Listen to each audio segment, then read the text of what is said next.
வேப்பிலையின் மருத்துவ பயன்கள். நாம் அனைவரும் அடிக்கடி பயன்படுத்தும் ஒரு கற்பக மூலிகை வேப்பிலையை பற்றி தெரிந்து கொள்வோம். வேப்பிலையின் மருந்துத்தன்மைகள் அற்புதமானவை.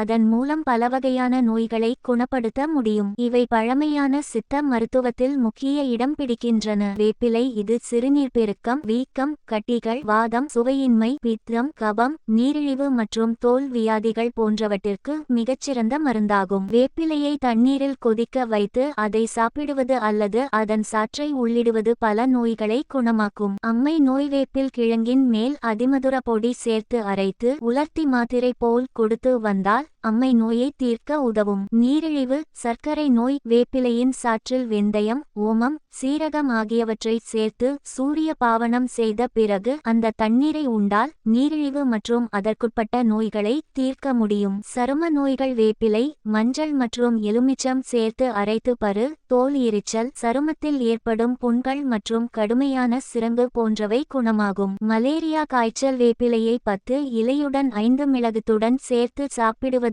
மூலம் மலேரியா காய்ச்சலை கட்டுப்படுத்த முடியும். வேப்பிலை அப்படியே அரைத்து மூட்டுகளில் பூசினால் வீக்கம், மூட்டு வலி மற்றும் வாதம் தீரும். வேப்பிலை விவசாயத்தில் பூச்சிக்கொல்லியாகவும் கிருமி நாசினியாகவும் பயன்படுத்தப்படுகிறது. வேப்பிலைக்கு புற்றுநோய் எதிர்ப்பு சக்தியும் உண்டு. அதனால் அது புற்றுநோயின் வளர்ச்சியை தடுக்க உதவுகிறது. வேப்பிலையின் சாற்றில் பலவகையான ஊட்டச்சத்துகள் உள்ளன. இதனால் அது நோய் எதிர்ப்பு சக்தியை அதிகரிக்க உதவுகிறது. சித்த மருத்துவர் சுரேஷ்.